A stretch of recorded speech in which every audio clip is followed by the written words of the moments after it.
that was their way of it, salvation, whatever. Celebration and stuff too. Around that time, they, and this is, go back briefly in the Lakota history, they were a defeated people, and they had just been ousted.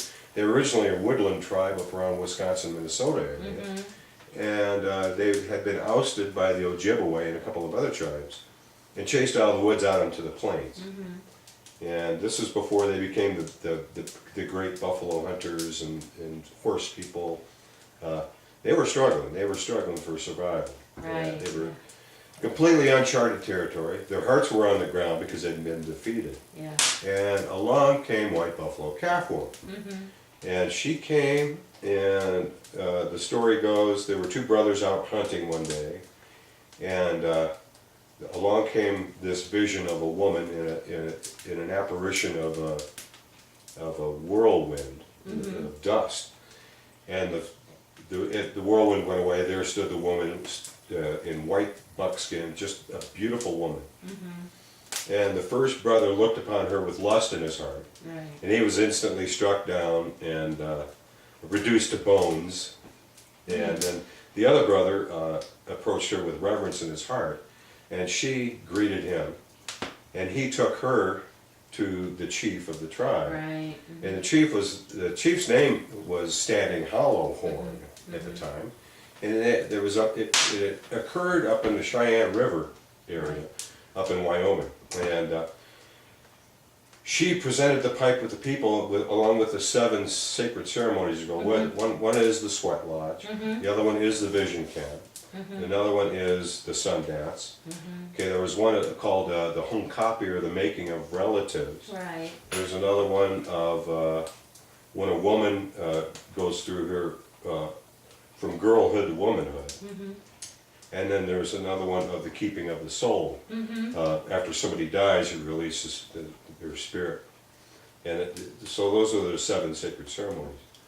But I was given, that year, I was given a block of the stone that makes the bowl of the pipe, and the stone is called catlinite. It's a red clay-like stone, and it's only found one place in the world, and that's in Pipestone, Minnesota.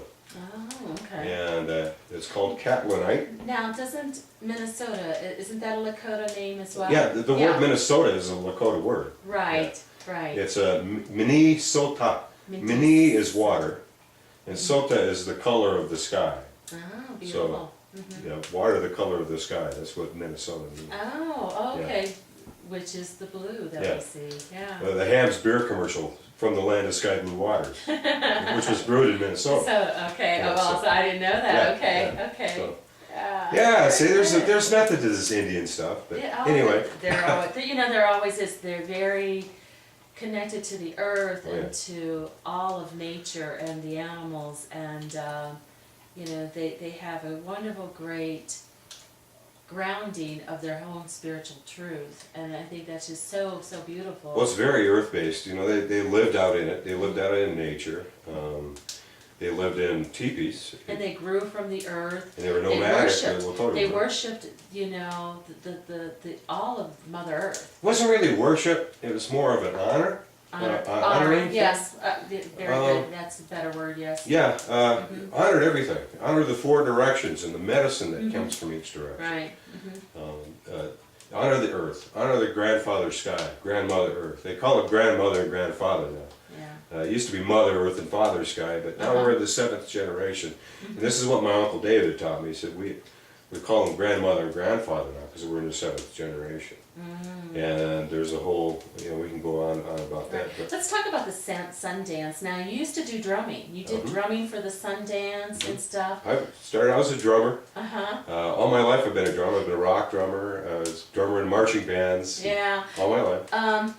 Now, you did Vision Quest as well, okay? And we'll explain that in just a moment. But as you explain what Vision Quest and Sundance is, which one do you do first? Do you have to do the Vision Quest before you're able to do the drumming in Sundance? I'm not sure if there's any order. Yeah, that's what I was wondering, if there was an order. It went that way for me. Seasonally, the Vision Quest comes first. That's done in the spring or early summer, and then about a month goes by, And then it's usually around the first full moon of July is for the 4 days of the Sundance. Right. Sundance is the biggest sacred event of the year. Uh-huh.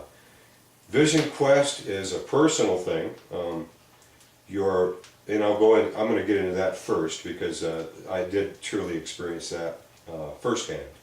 And I did that before I got into the drumming part of it. But my first vision camp, my first vision quest was on the reservation, was on the Pine Ridge Reservation up in South Dakota. Oh, okay. Just outside a little country up town, there too. just outside a little town called Porcupine, Oh, which okay. is about 1.5 miles south of Wounded Knee, where the massacre took place, the Wounded Knee massacre. It was right there in that area.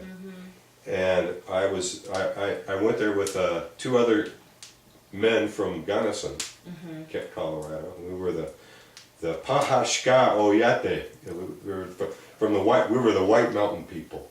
Is that what they're called? Yeah. Say that again, one more time. Pahashka Oyate. Pahaska Oyate. Yeah. Paha is hills or mountains. Shka is white, and Oyate is like nation. So we're people, but. So we were there like this detachment, and talked to my Uncle Dave. We made the arrangements months before, and he was to put us out on the hill. And the area we chose was like right along Wounded Knee Creek, just up from the creek and up away.